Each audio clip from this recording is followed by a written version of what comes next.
안녕하십니까. 우리 성경 말씀 같이 보겠습니다. 창세기 40장입니다.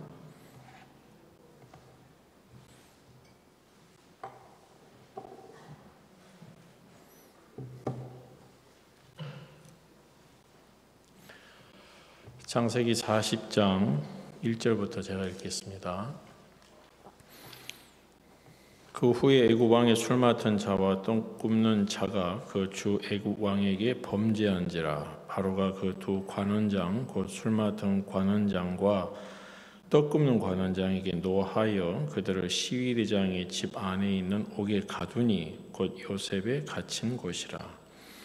시위대장이 요셉으로 그들에게 수종하게 하매 요셉이 그들을 섬겼더라. 그들이 갇힌 지 수일이라. 옥에 갇힌 애굽 왕의 술 맡은 자와 떡 굽는 자 두 사람이 하룻밤에 꿈을 꾸니 각기 몽조가 다르더라.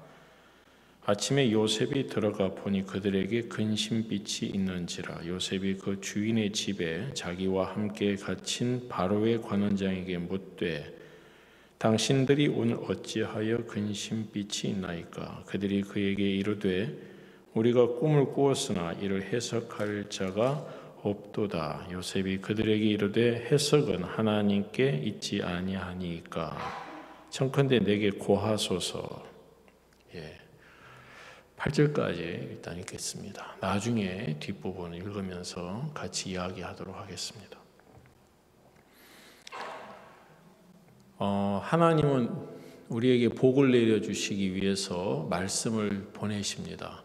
사람들은 하나님의 복을 받는 것이 말씀에 있지 않고 다른 데 있다고 생각을 해요. 하나님은 우리에게 말씀을 보내셔서 그 말씀을 믿는 자는 복을 받고 말씀을 믿지 않는 사람은 복을 받지 못하게 되어 있습니다. 그래서 사람들이 말씀을 들을 때 그냥 그대로 들으면 좋은데 공중의 권세 잡은 사단이 우리 사람의 마음을 다 높여놔가지고 다 자기가 괜찮다고 생각을 해요. 그래서 자기가 괜찮다고 생각을 하기 때문에 하나님의 말씀을 들을 때 그대로를 못 들어요. 이해가 안 된단 말입니다. 이해가 안 된다는 말은 자기를 통과해야 된다 이 말이에요. 그렇죠? 그러니까 자기를 통과해야 된다는 말은 마음이 높은 사람이에요. 내가 내 생각이나 내 경험을 통과를 해야 된다. 사람들은 그걸 당연하게 생각을 하는데 조금만 생각을 해보면 그것만큼 교만하고 거만한 이야기가 없는 거예요. 왜냐하면 내 앞에 이야기하고 있는 사람이나 대상이 나보다 낮으면 그렇게 할 수 있어요. 내가 네 이야기 한번 들어보고 생각해 볼게 하고 이야기하는 것은 나보다 낮은 사람을 상대로 할 때 하는 이야기예요. 그러면 나보다 높은 사람한테 대화를 하고 들을 때는 그렇게 이야기하면 안 되는 거죠. 여러분, 왕이 이야기를 했는데 내가 당신 이야기 들어보고 한번 생각해 볼게요 하고 말하는 게 말이 돼요, 안 돼요? 안 되죠. 왕이 이야기했는데 내가 이해가 되든 안 되든 하고 일단은 받아들여야 되는 거잖아요. 근데 우리는 하나님의 말씀을 들을 때 생각해 보고요. 내가 한번 이해가 되는가 안 되는가 한번 판단해 보고요. 여러분, 이거 마음이 교만한 거예요? 낮은 거예요? 얼마나 교만한 이야기입니까? 여러분, 아들이나 딸이나 아니면은 어린 아이들이 여러분한테 그렇게 한번 대화한다고 생각해 봐요. 생각해 보고요. 여러분, 기분이 좋아요? 꼭지가 돌지? 그죠? 말이 안 되는 거예요. 그러니까 우리가 좀 차분하게 생각을 하면 내가 가지고 있는 이 생각이나 이런 말들이 얼마나 바보스럽고 어리석은지 알 수 있는데 그걸 차분하게 생각을 못해요. 그래서 하나님께서 우리에게 말씀할 때 우리가 가져야 될 자세가 뭐냐면 그대로 받든지 아니면 이제 안 받아지면 아이고 하나님, 내가 이야기를 들었는데 내가 지금까지 알고 있는 것과 너무 달라서 제가 잘 받아들이기가 어려운데 그게 무슨 뜻입니까?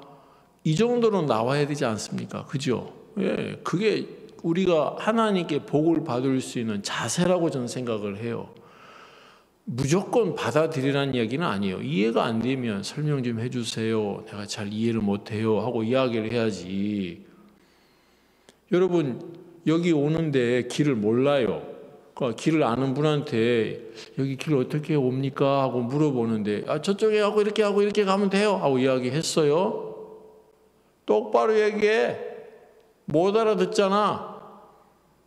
다시 한번 얘기해봐. 이렇게 이야기합니까? 그럼 좋아하겠어요?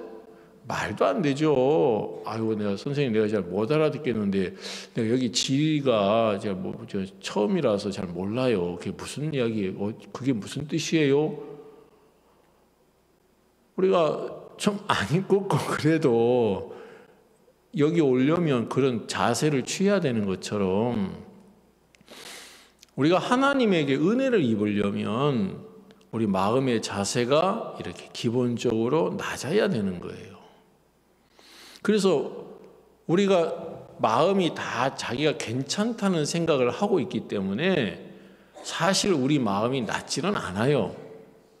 근데 이제 마음이 낮은 사람은 하나님의 말씀을 들을 때 예, 하나님. 그쵸? 예. 묻거나 따지거나 이렇게 안 합니다. 근데 대부분 사람들, 이제 저 같은 사람들은 따져요. 그런 게 어디 있어? 하고 이제 제가 그 이야기를 지금 말씀을 해드렸잖아요. 그래서 내가 하나님하고 같은 수준인지 아니면 내가 하나님 앞에 은혜를 입어야 되는지 먼저 이 부분에 대해서 여러분이 개념을 딱 가지고 있어야 돼요. 내가 은혜 입을 일이 없다. 그러면 이제 맞짱 뜨면 돼요.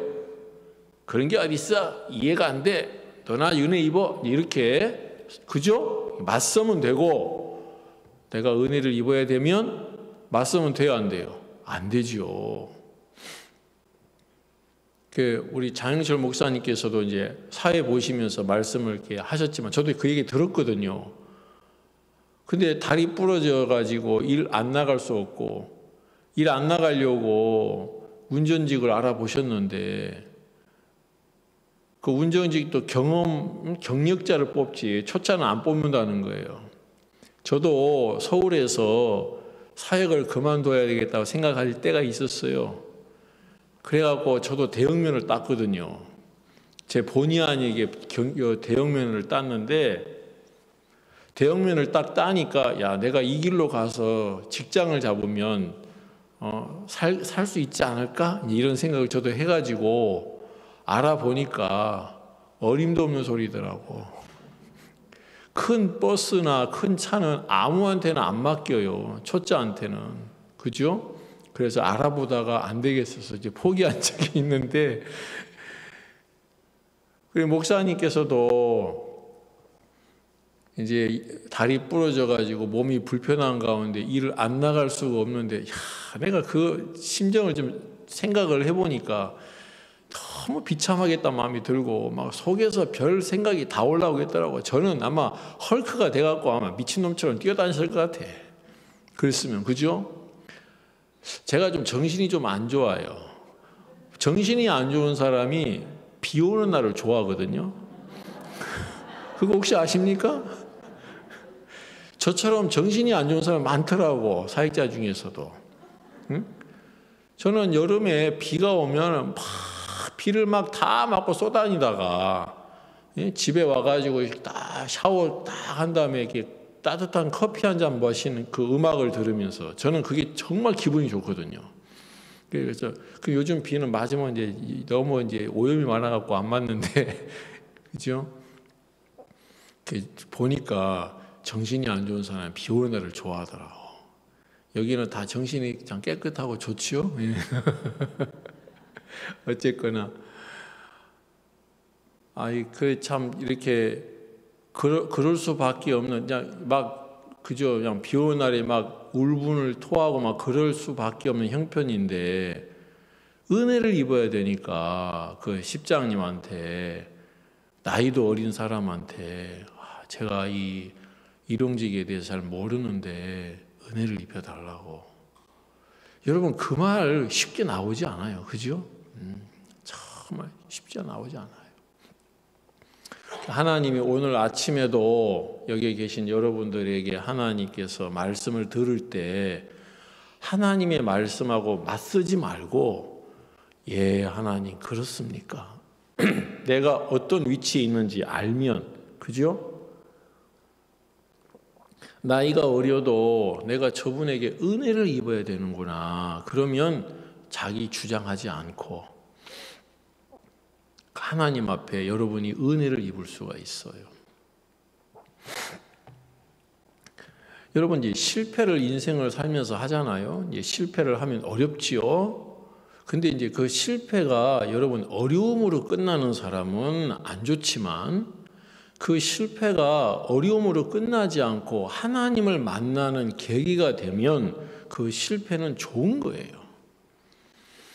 그 에디슨 그 발명가가 전기를 발명했을 때 그 전기 안에 있는 그 필라멘트를 통해서 전기 그 빛을 나타내야 이게 발해야 되는데 그 필라멘트 그 재료를 구하는 게 너무 어려웠어요. 그래서 그거 시험하면서 연구하면서 1200번 정도 실패했다 하더라고요.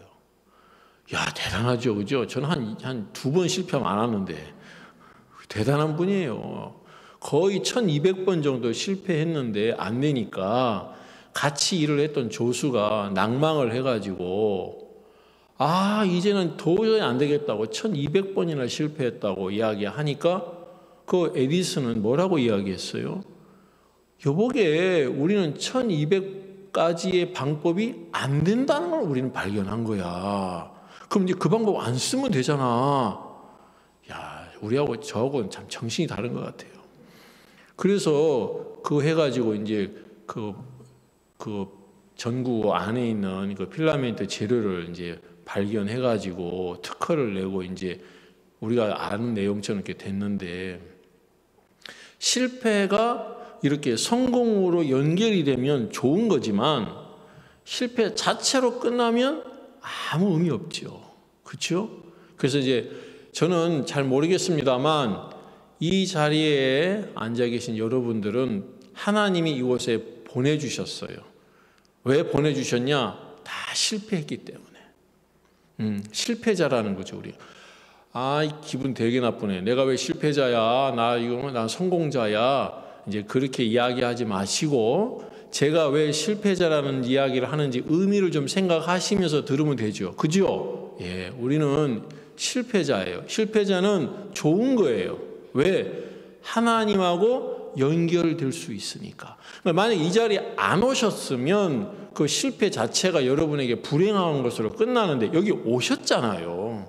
그러니까 여기 오셨다는 것은 하나님하고 연결시켜 드리려고 여기 모신 거예요. 그러니까 이게 좋은 거죠. 그죠? 예, 그래서 우리가 하나님의 말씀을 들으면서 그 마음이 연결되면 너무 좋은 거예요. 저도 생긴 것 봐요. 빤질빤질해갖고 잘나게 생겼지. 그죠? 저 서울 출신이거든요. 근데 저는 좀 이해가 안 되는 게 뭐냐면, 제가 뭐 해코지를 한 것도 아니고, 제가 무슨 사기친 것도 아니고, 제가 잘못한 것도 아닌데, 저를 보면서 어떤 분들은 그래요. 저 서울놈, 저 뺀질이 하고 얘기하시거든.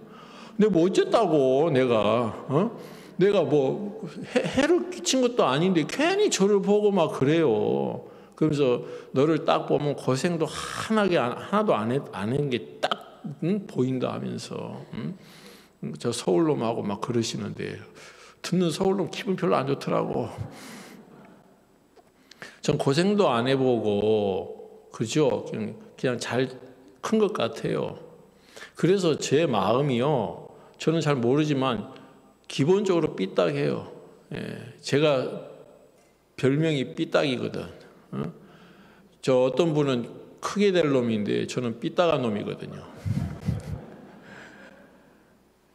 그러니까 이제 여러분 왜 삐딱합니까? 마음이 높으니까 삐딱한 거예요. 마음이 높으니까. 그리고 마음은 높은데 뭔가 안 따라줘. 그러니까 삐딱한 거거든. 그죠? 잘 되면 안 삐딱해져요.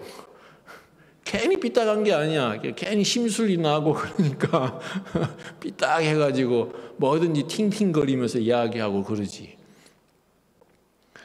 그러니까 이제 제가 기본적으로 이렇게 이제 사람들을 보면서 삐딱한 사람은 꼭 판단하거든요. 그죠? 그냥 가만히 있으면 되는데 판단을 해요. 제가 이 뉴질랜드에서 이제 살다가요, 이제 한국으로 이제 왔는데, 제가 한국으로 이렇게 이제 와서 이제 서울에 있는 용산 교회에 이제 발령을 받아서 거기에서 이제 사역을 했을 때, 그 용산 교회 근처에 용산 공고가 있었어요. 남녀 공학이었는데, 우리 교회는 이제 4층에 있었고, 그래, 사택에서 이렇게 창문으로 이렇게 내다보면 그 용산 공고 애들이 이제 등교를 하는 게 보여요. 근데 겨울인데, 완전 겨울은 아니지만 겨울인데 애들이 교복을 입고 슬리퍼를 끌고 다니더라고. 학교 등교하는데 운동화를 신든지 뭐 그런 걸 안 신고 슬리퍼를 신고 간다는 거예요. 내가 그걸 보면서 존경스러워요? 한심하지. 그죠? 아이고, 학교를 가는데 세상에 슬리퍼를 신고 가냐. 네, 그래서 그 위에서 쳐다보면서 속으로 생각했어요. 아이고, 한심한 인간들.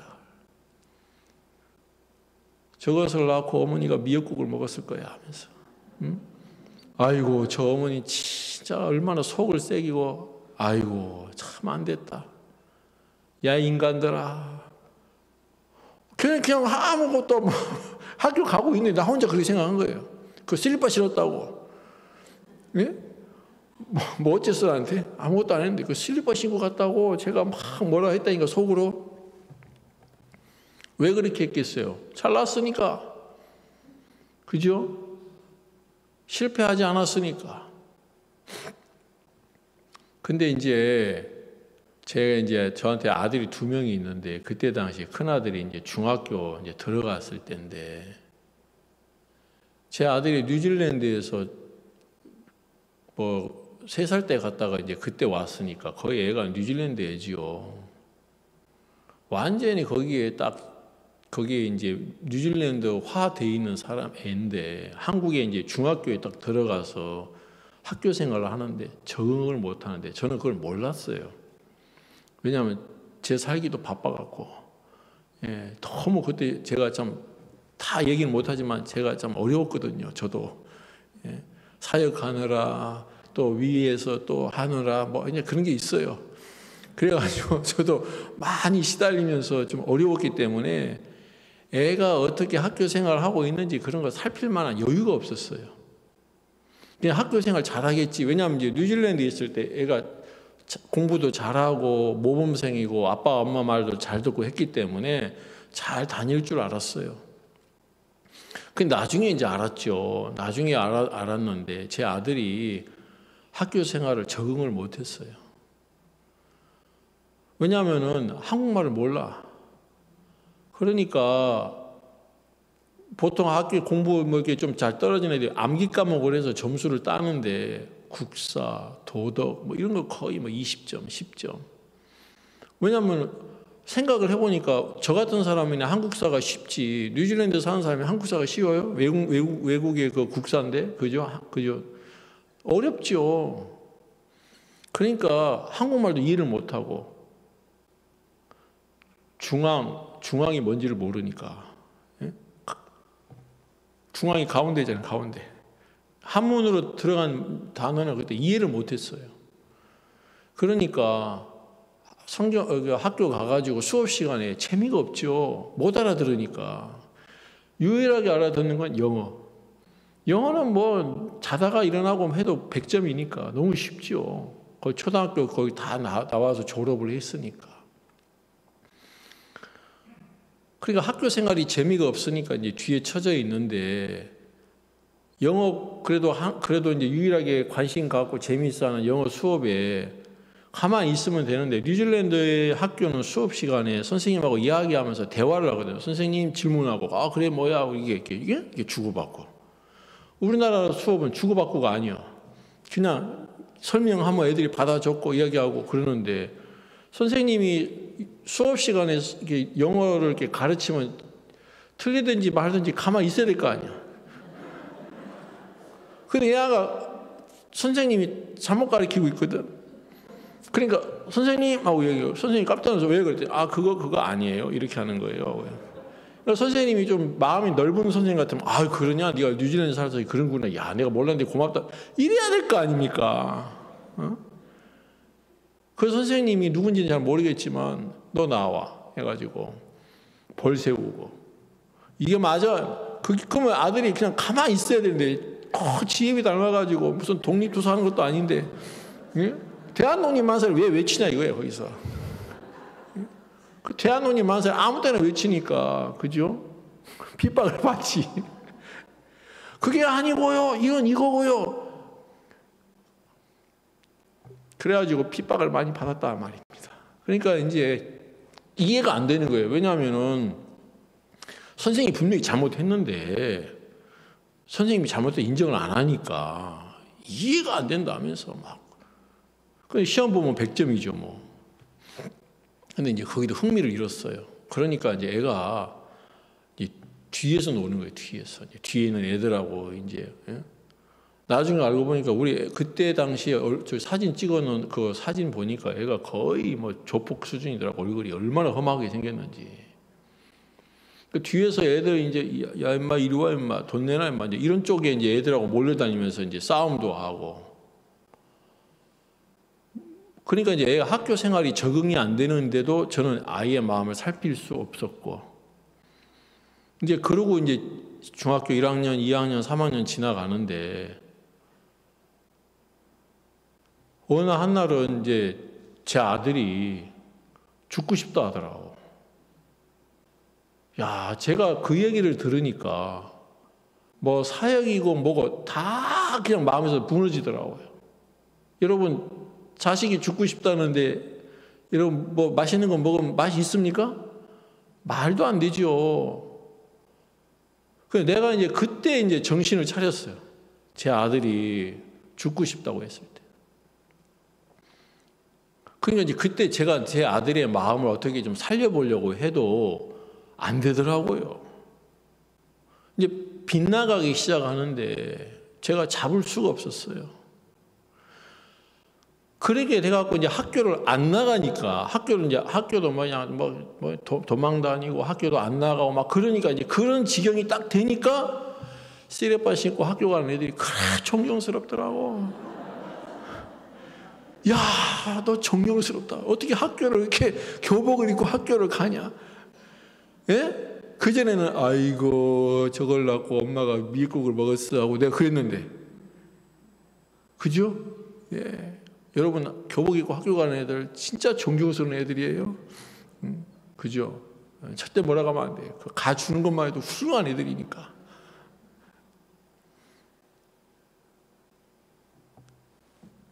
제 아들이 이제 중학교를 이제 졸업을 해가지고 고등학교를 가야 되는데, 뭐 공부를 영 못하니까 제가 볼 때는 안 되겠더라고요. 그래서 이제 그때 우리 서울 지역에 있는 링컨 학교를 이제 보내려고 했어요.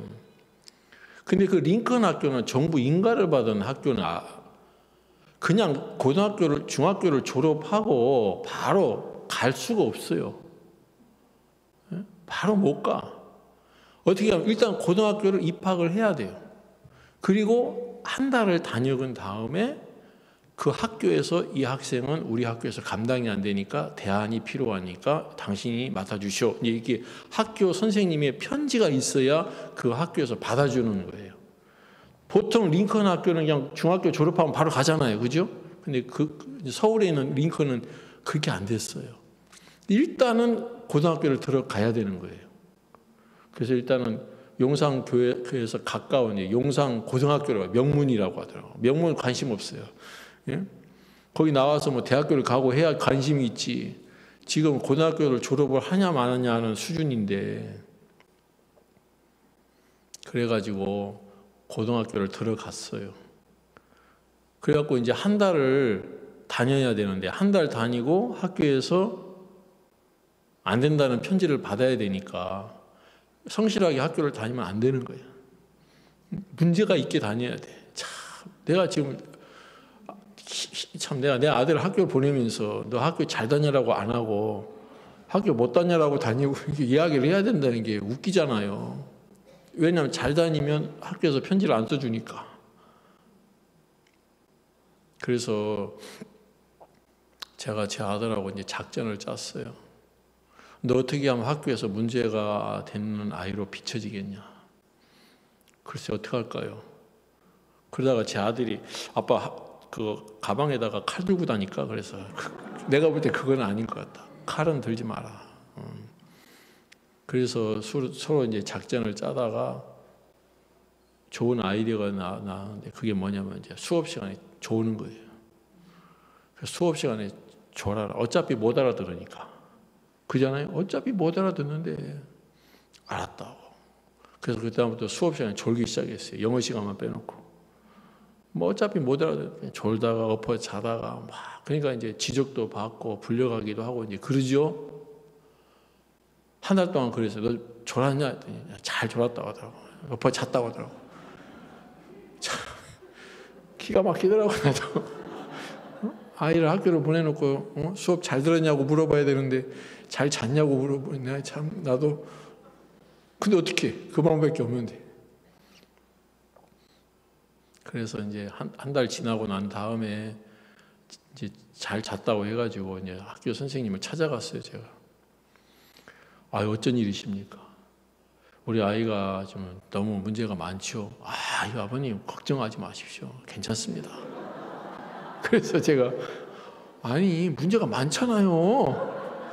문제가 많거든. 내가 얘기하니까 우리 아이가 도저히 여기 학교 생활 내가 볼 때 안 될 것 같은데 좀 다른 학교를 보내야 되지 않겠습니까? 했더니 아버님 무슨 소리 그렇게 하냐고 소망을 가지라고 하면서 우리 학교에서 이 아이 훌륭하게 키워낼 테니까 우리 학교를 믿고 아버지 믿음을 가지시라고 하면서 나한테 그러더라고요. 이거 지금 작전하고 다른데 지금 아니라고. 지금 이 아이 문제 많다고. 아니라고. 이 아이 소망을 가지라고. 그래서 실패하고 돌아왔어요. 그래갖고 제가 제 아들한테 그랬죠. 너 어떻게 했길래 선생님이 너를 대해서 좋게 생각하냐. 아닌데 나 수업 시간 막 안 되겠다. 너 이제 또 완전히 퍼 자라. 아예 대놓고 자라. 너 살짝 잤지. 그 살짝 자지 말고 아예 엎어져 자. 알았어? 그리고 너 완전히 문제라고 생각하게 만들어. 알았지? 알았다고. 그리고 애가 이제 조는 게 아니라 이제 잤어요. 수업 시간에. 한 달도 지났어요. 이제 수업 시간에 되면 도망도 다니고 막. 한 달 후에 또 이제 두 달째 돼서 찾아갔더니 여전히 그 선생님 믿음을 잃지 않고 있더라고. 뭐 그런 선생님이 다 있어. 나는 고개를 절레절레 흔들리고 아이고 이 아이 데려가세요 막 이럴 줄 알았더니 그 선생님 믿음이 확실하게 있더라고. 걱정해갖고 6개월을 끌었어. 6개월을. 야, 그 선생님 훌륭한 분이에요. 내가 그분 좀 돌아보면 내가 좀 상 드려야 되는데. 그래갖고 이제 6개월이 지나니까 선생님도 포기했더라고.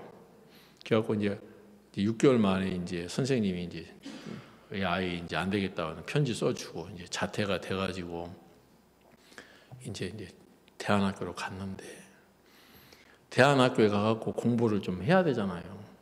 근데 6개월 동안 퍼 자느라고. 대안학교 가서도 퍼 자네.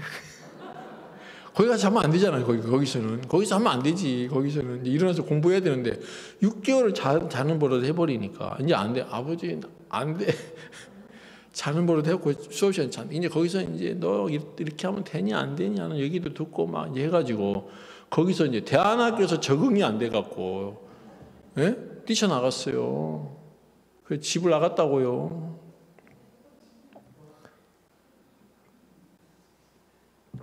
그때 당시에 이제 제 아들의 핸드폰은 제 둘째 아들 초등학교 다니는 아이의 핸드폰으로 연결을 해가지고, 그때 초등학교는 엄마 아빠 핸드폰하고 이렇게 서로 연결될 수 있는 그런 장치가 돼 있었어요.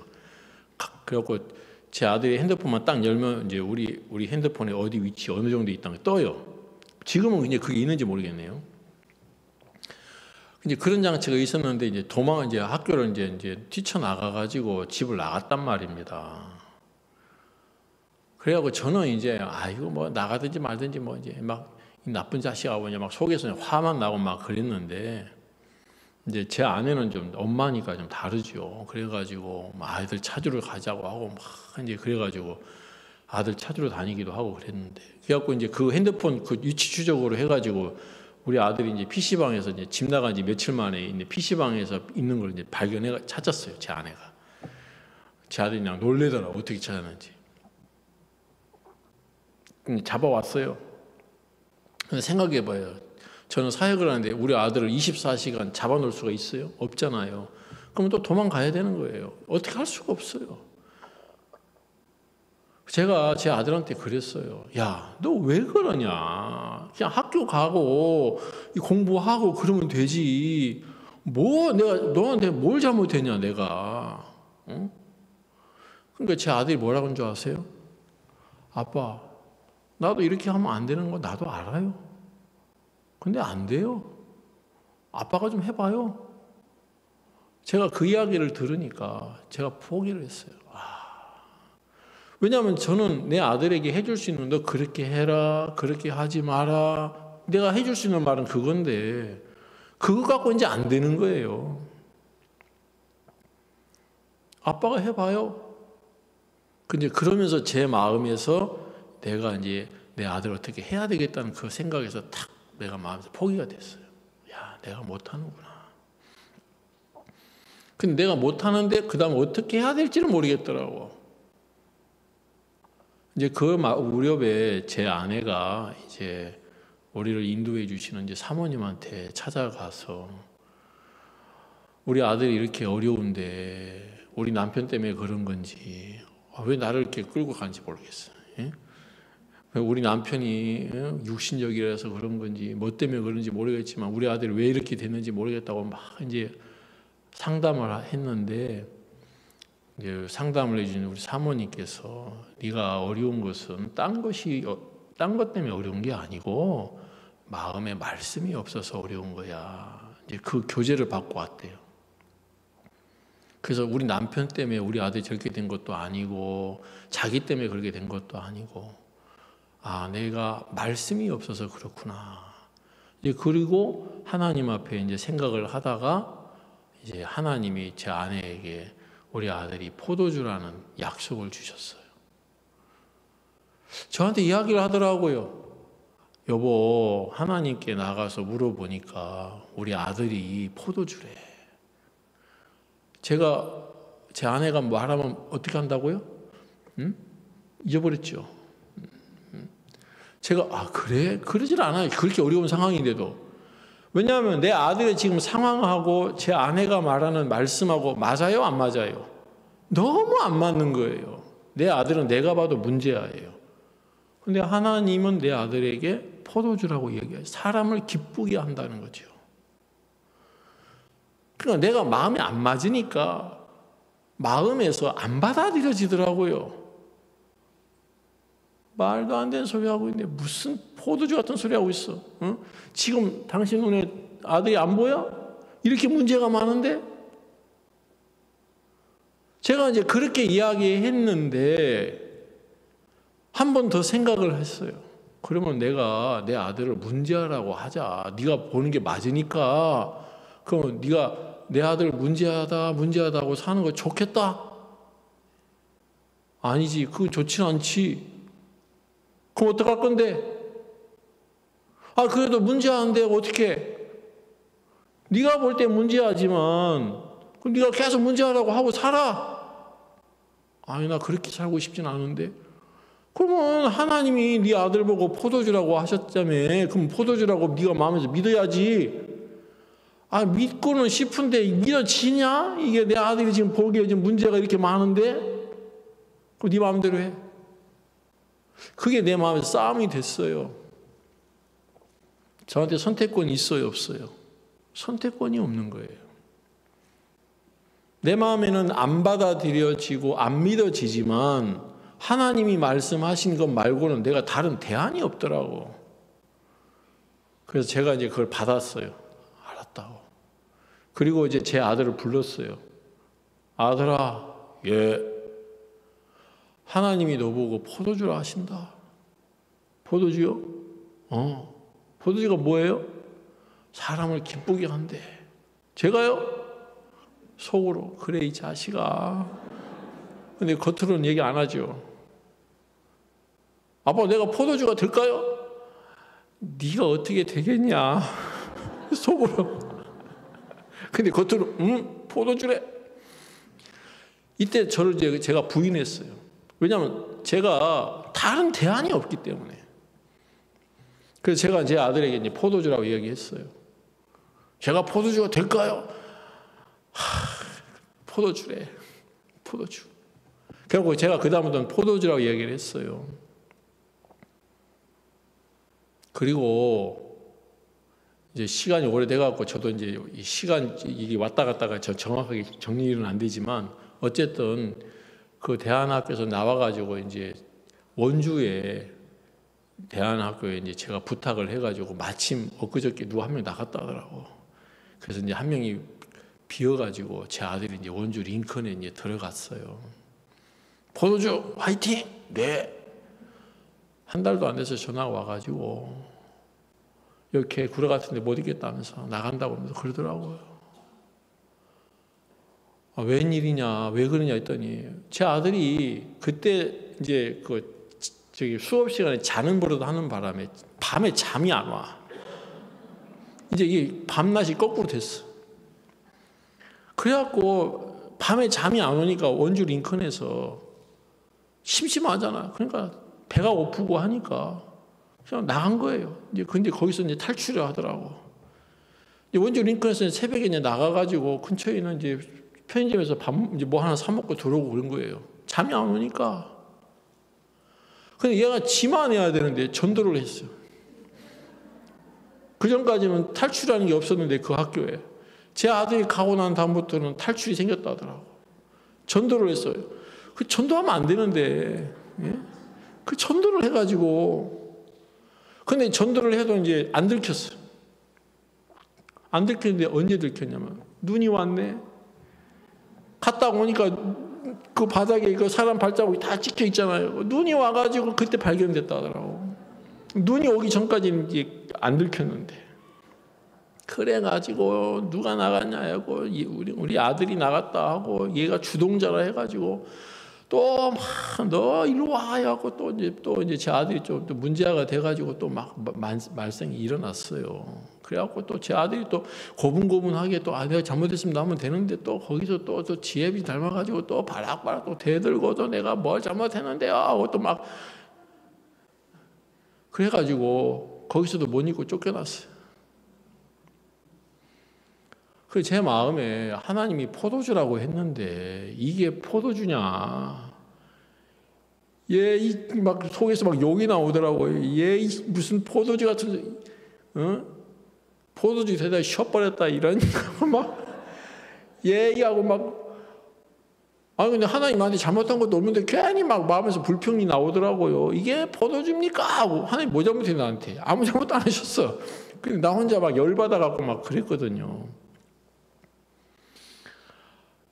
근데 제가 이제 제 아들한테 야 이 자식아 왜 또 거기서 좀 똑바로 있지 왜 그랬어 하고 막 하고 싶은데 그랬다간 제 아들 잃어버리겠더라고. 제 아들도 지금 그렇잖아요. 막 그러고 있는데 거기다 대고 포도주라고 얘기를 하니까 말이 안 떨어져. 근데 했어요? 포도주라고. 우리 아들 포도주야. 내가 이런데 뭐 포도주? 포도주야. 신기한 게 뭐냐면 제가 계속 그렇게 이야기를 하다 보니까 처음에는 내 마음에 안 믿었고 그냥 이야기를 했는데 그렇게 6개월, 1년 제가 하니까 내 마음에 포도주라는 말씀이 내 마음에 믿어지더라고. 형편과 상관없이. 그다음부터는 제가 아들에게 믿음으로 포도주라고 이야기를 했어요. 형편과 상관없이. 그러니까 제 아들이 막 기가를 부리고 막 그죠? 막 열이 나가지고 막 하다가도 저하고 대화를 하면 잠잠해지고 이제 그래서 그러다가 이제 다른 대안이 없어서 학년은 안 맞는데 이제 마지막 선택기로 해갖고 이제 부산에 갔어요. 부산에 이제 데리고 가서 학년이 안 맞지만 제 아들 좀 받아주십시오. 받아주시더라고. 이제 같은 링컨으로 있지는 못하고 이제 대학교 형들하고 같이 이제 그쪽으로 이제 간 거예요. 고등학교 2학년 때. 고등학교 2학년 때 거기 이제 형들하고 같이 지내는데 아들 잘 있어. 이제 부산에 내려놓고 저는 이제 서울 올라오고 뭐 또 있다가 전화가 와요. 또 그죠? 못 있겠다 하고 내가 여기 왜 있어야 되냐 하고 막 또 그때마다 포도주 또 교제하고 한 번은 그 같이 살고 있는 대학생 형하고 시비가 붙어서 싸웠는데 자기가 볼 때 자기가 이길 것 같더래. 지금 고등학교 2학년이고 거기 대학교 몇 학년인데 그냥 붙었는데 잘못 맞아고 코가 부러졌어. 코뼈가 부러져갖고 아프고 막 분하고 막 그러니까 이 자식이 전화하고 그 새끼 죽여버리고 나도 죽는다 하면서 칼 찾는다고 하고 막 또 전화가 왔더라고. 그 1시간 이상 또 교제했어요 그때.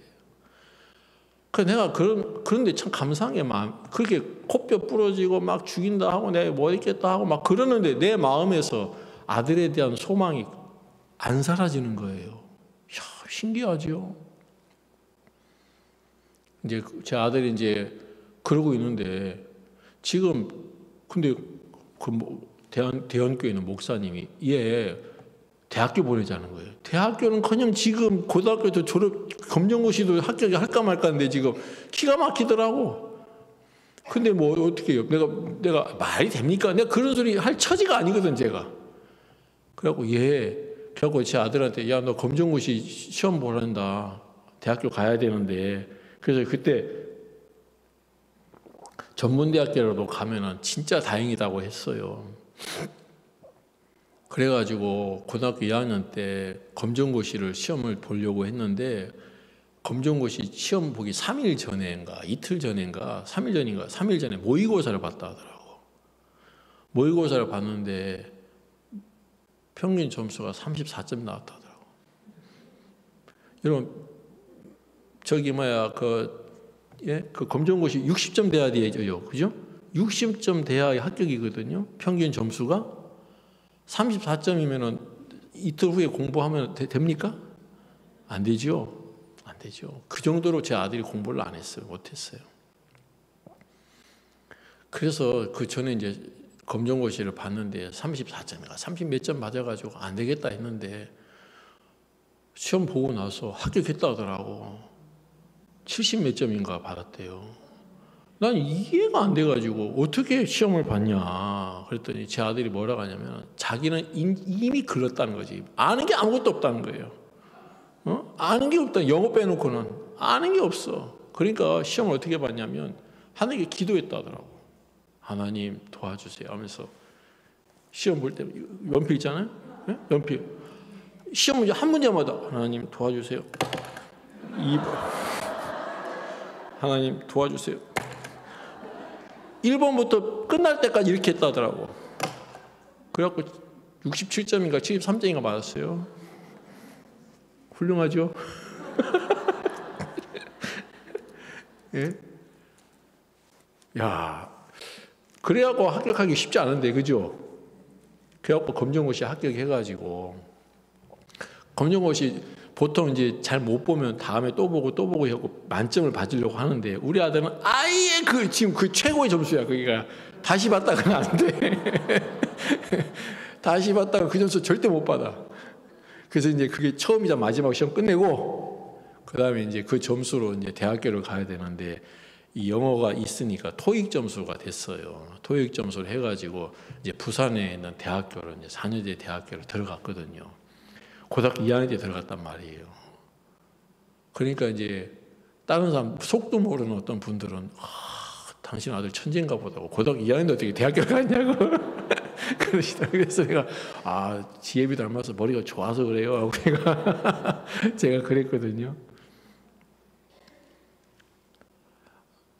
지금도 지금 부산에서 지금 직장 생활을 해요. 이제 단기 갔다 오고 군대 갔다 오고 지금 그래서 지금 직장 생활 하는데 직장 생활 하는데도 만만치 않지요.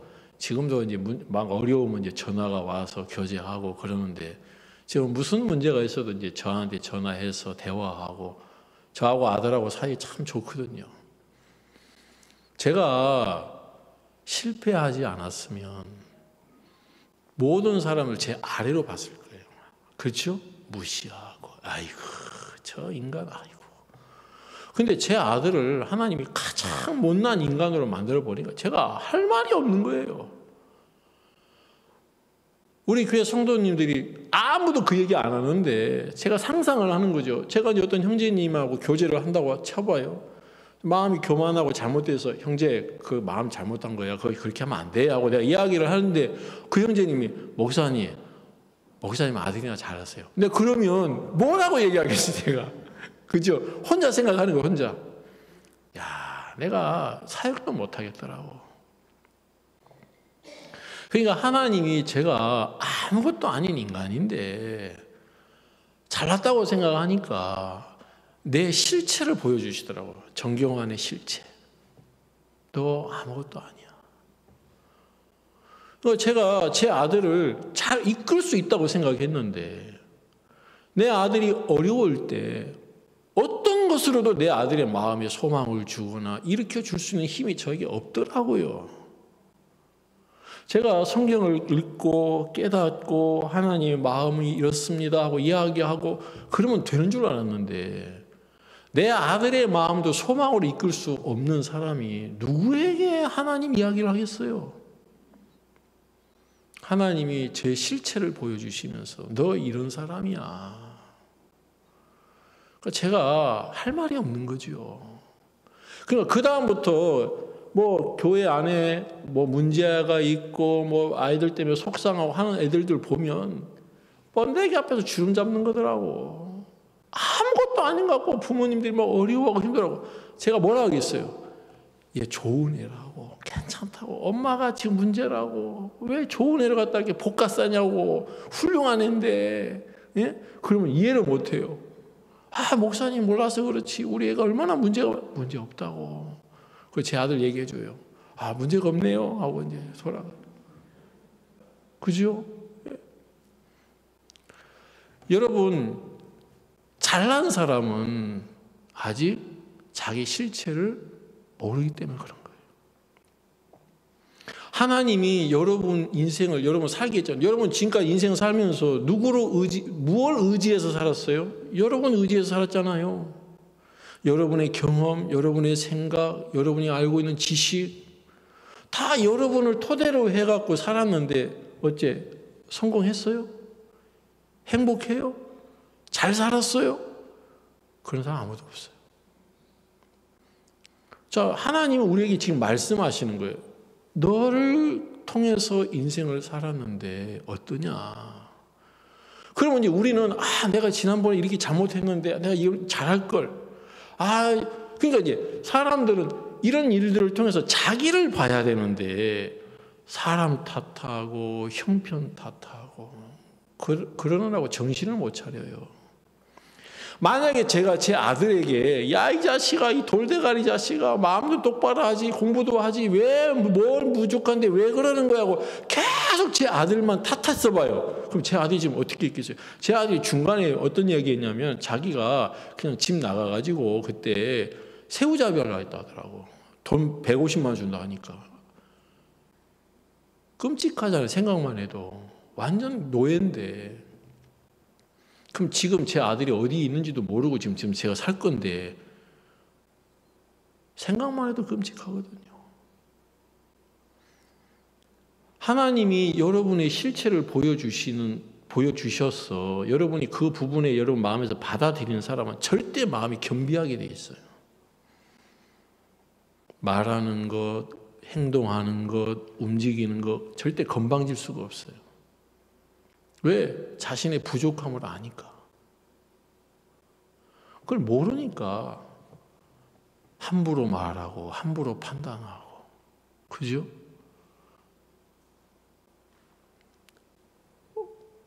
어머니들이 이제 자기 아들이 밤새 게임한다고 해갖고 그것 때문에 문제가 된다고 막 찾아오는 분이 있어요. 그러면 뭐라고 이야기해요? 아들, 밤새 게임하느라 하면 이렇게 건강도 해치고 하는데 먹어가면서 알아가면서 라면도 한번 끓여주고 그렇게 하라고. 그러면 뭐 하라고요? 그런다고요. 그럼 어떡할 건데? 자기가 지금 자기 아들 바꿀 수 있어요? 없어요? 하나님이 지금 실패자라는 걸 보여주잖아요. 지금 너로서는 안 된다는 걸. 그런데도 자기 원함이 있다는 거지. 여러분, 그거 끝날 때까지 고생하는 거예요. 그 사람은. 아, 그래요? 아들, 제가 시킨 대로 하면 아들하고 사이가 좋아져요. 형편을 바꾸고 사람을 바꿔야 되는 게 아니고 먼저 여러분 자신을 바꿔야 돼요. 내 자신이 하나님의 말씀을 믿는 그 믿음 편에 서지 않은 이상은 여러분 아무리 형편을 좋게 하고 사람을 좋게 해봐도 받아들이는 주체가 여러분 자신이기 때문에 소용이 없다는 거죠. 소용이 없어요. 그러니까 대화를 해봤을 때 이 문제의 초점이 자기에게 있는 사람은 문제 해결이 금방 해결돼요. 근데 초점이 사람에게 있고 형편에게 있는 사람은 평생 가요. 해결 안 돼요. 하나님이 우리에게 이런저런 어려움을 주시고 내 자신의 모습을 보여주시면서 아, 내가 이것밖에 안 되는구나. 그러면 그 다음부터는 은혜를 입어요. 그럼 되잖아요. 그죠? 은혜 입으면 되잖아요.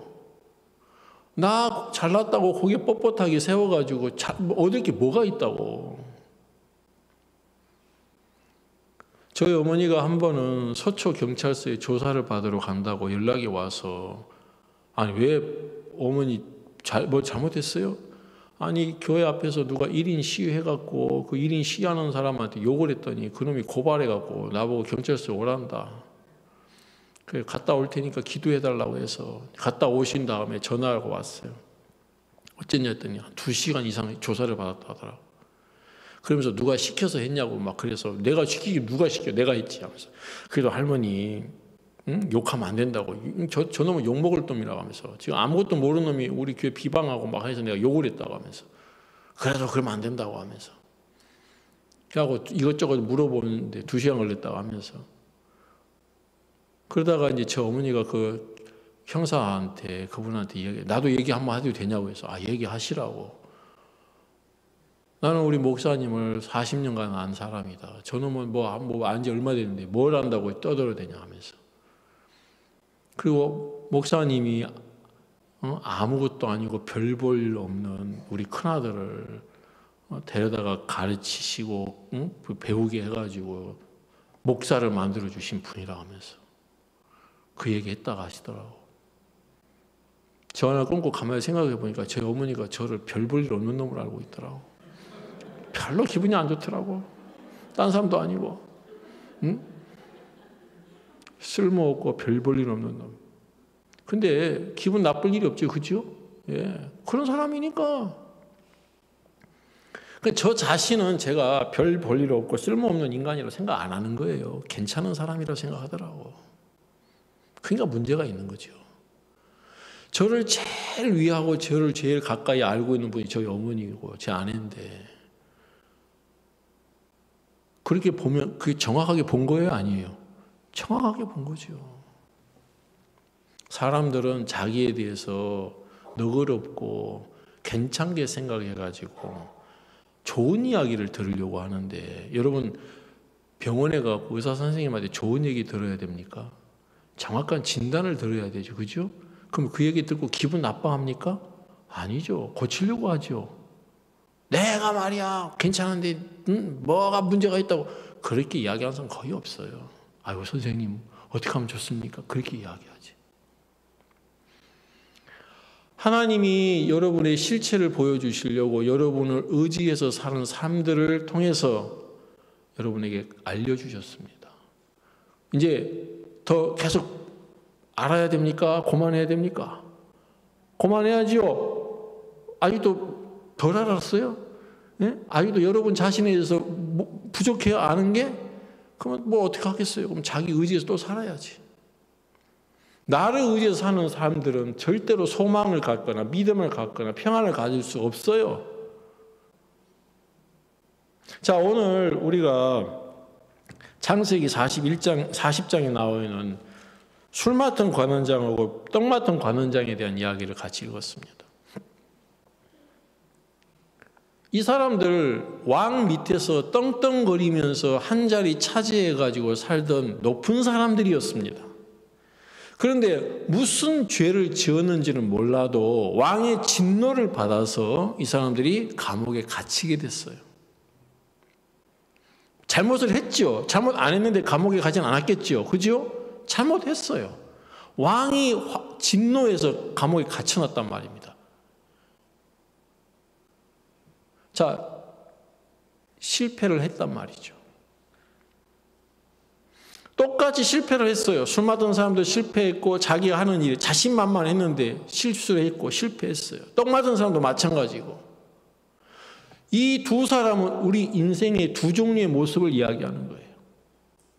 똑같이 실패를 했는데 술 맡은 사람은 자기의 실패를 통해서 자기의 실체를 보면서 하나님 앞에 은혜를 입은 사람이 되었고, 떡 맡은 사람은 자기의 실패를 통해서 자기의 실체를 본 게 아니고 자기가 더 노력하고 더 잘해야 되겠다는 생각적으로 흘러가면서 하나님하고 연결이 안 된 사람이 된 거예요. 그러니까 술 맡은 사람은 죄인이 된 거예요. 죄인이. 죄 하나 짓고 죄인, 죄 하나 짓고 죄인. 그 죄인이 아니라 자기 자체가 하나님 앞에 죄인인 걸 깨달은 거예요. 내 자체가 더러운 인간이구나. 난 실패자구나. 그러니까 자기 자신의 실체를 본 사람은 그 다음이 뭐가 나오냐면 자기가 안 나와요. 내가 실패했다고 하면서도 또 자기가 나오고 또 자기가 나오고, 그 사람은 실패한 사람이 아니에요. 그냥 안 사람이에요. 교회 안에서도 말씀을 깨닫는 사람이 많아요. 깨달으면 뭐예요? 삶이 변화가 없는데. 그죠? 그 사람은 깨달은 사람이에요. 믿는 사람이 아니에요. 내가 실패했구나. 내가 이런 인간이구나. 내가 왕의 진노를 받아서 곧 있으면 죽어요. 죽는다고요. 죽기 전에 이 감옥에 가둬놓은 것 뿐이에요. 그러니까 술 맡은 관원장은 다음에 내가 그때 왜 왕이 화를 냈을까? 내가 술을 빚었는데 그 술을 왕이 마시면서 뭐가 잘못돼서 그랬지? 그 연구한 게 아니고 내 자체가 다 틀렸다는 것을 알았다는 거죠. 자, 우리 성경을 보면서 얘기하겠습니다. 이제 그 이후에 이제 그 꿈을 꿨어요. 자, 9절 보겠습니다.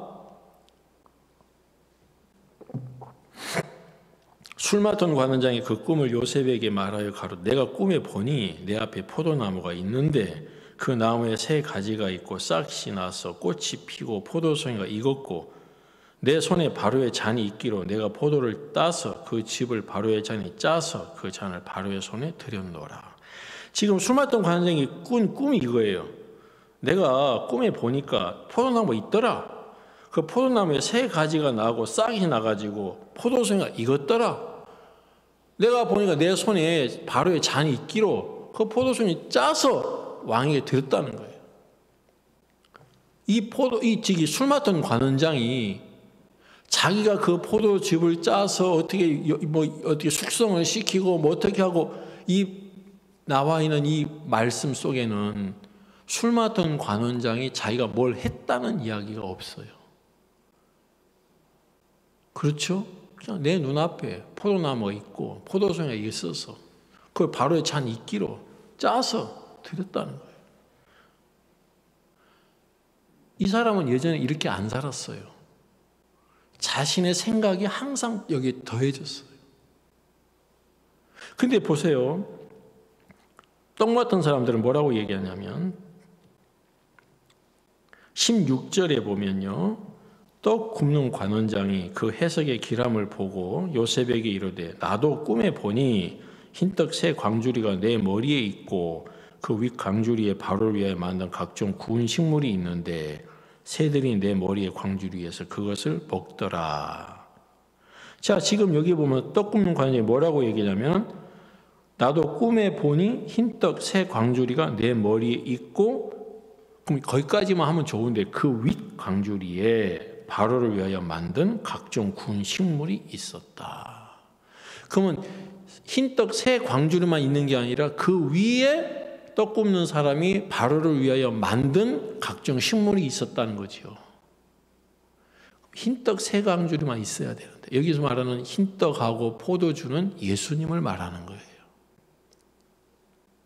예수님 한 분만이 내가 하나님 앞에 갈 수 있도록 할 수 있는데 내가 거기에 더해지면, 여러분 제 아들 간증했지 않습니까?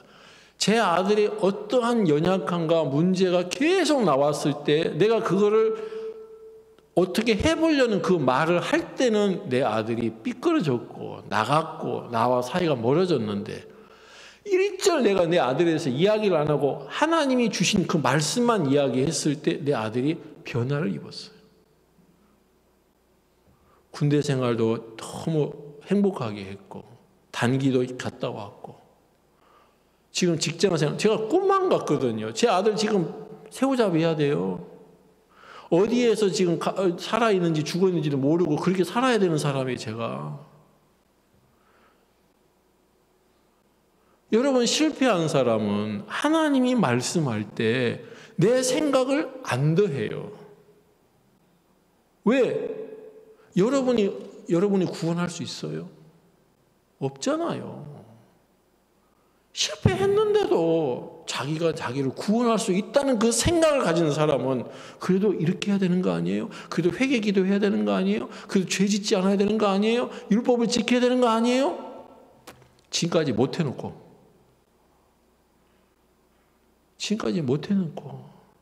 또 그 얘기하는 거예요. 떡 굽는 관원장에게나 술 맡은 관원장에게 하나님이 기회를 준 거예요. 자신의 실패를 통해서 자신의 실체를 포기하려고. 그래서 그 감옥에 누가 있었습니까? 요셉이 있었습니다. 하나님이 그대로 구원하려고 요셉을 준비해 놨잖아요. 그 감옥에. 여러분을 구원하시려고 예수님을 준비해 놨단 말입니다. 그럼 그 예수님에게 다가서 예수님과 마음을 만나면 예수님이 우리에게 허락하신 그 은혜와 축복을 다 받을 수가 있어요. 공짜로. 지금 요셉이 그들의 꿈을 해석해 주는데 무슨 대가를 받았어요?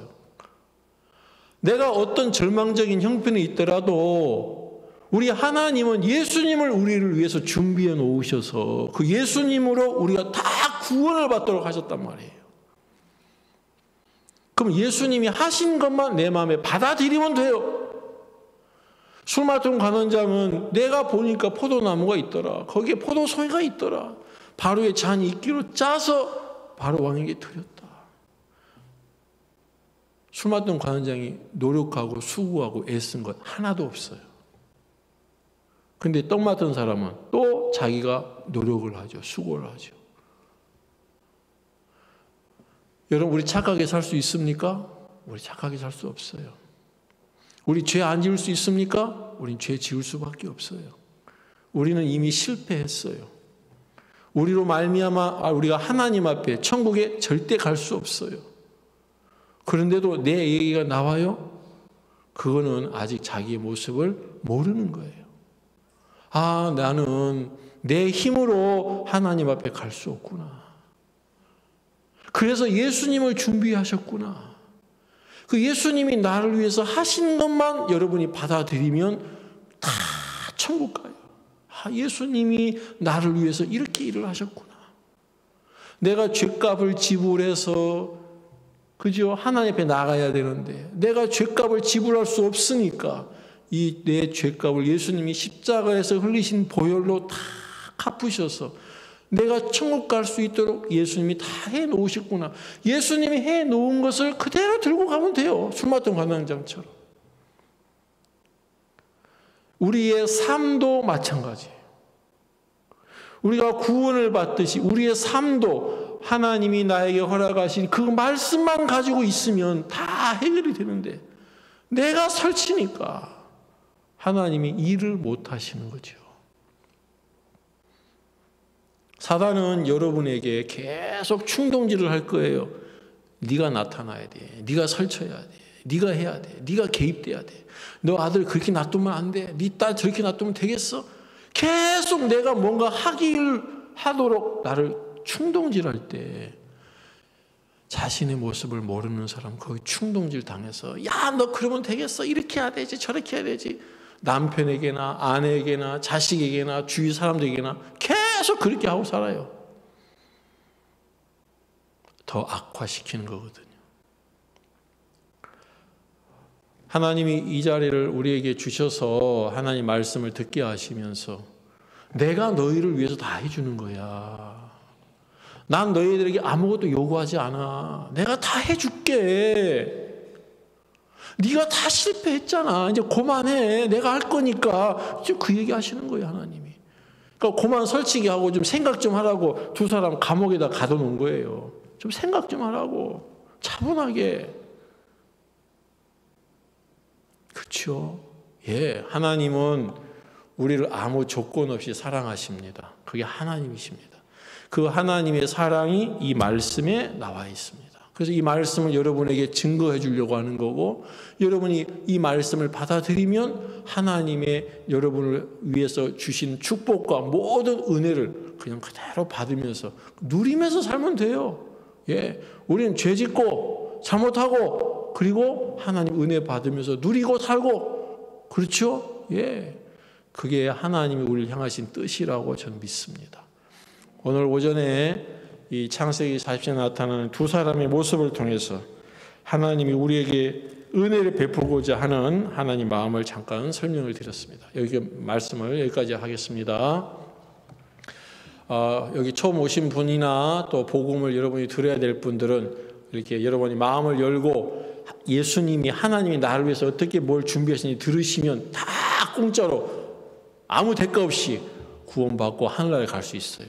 하나님이 그래서 우리에게 귀한 자리를 주셨으니까 잠깐 기도 끝나고 교제하시고 그리고 나서 맛있는 음식도 드시고 그리고 대구로 돌아가시면 돼요. 알겠죠? 예, 기도하겠습니다. 하나님 아버지 고맙습니다. 하나님은 우리에게 어떤 행위적인 대가를 요구하지 아니하시고 하나님께서 우리를 사랑하신 사랑을 일방적으로 나타내시고 받아들이기를 원하십니다. 부모가 자식을 아무 대가 없이 사랑하는 것처럼 우리 하나님은 더 우리를 사랑하시고 당신의 아들을 희생하시면서까지 우리를 사랑하시는 뜻을 보여주셨습니다. 이후에 교제 시간을 축복하시고 내가 아닌 하나님의 은혜가 나를 구원하시며 영원한 하늘나라에 가게 하신 것을 받아들이면서 우리가 복된 시간을 갖도록 하나님께 은혜를 구합니다. 주님 앞에 감사하고 예수님의 이름으로 기도드렸습니다. 아멘.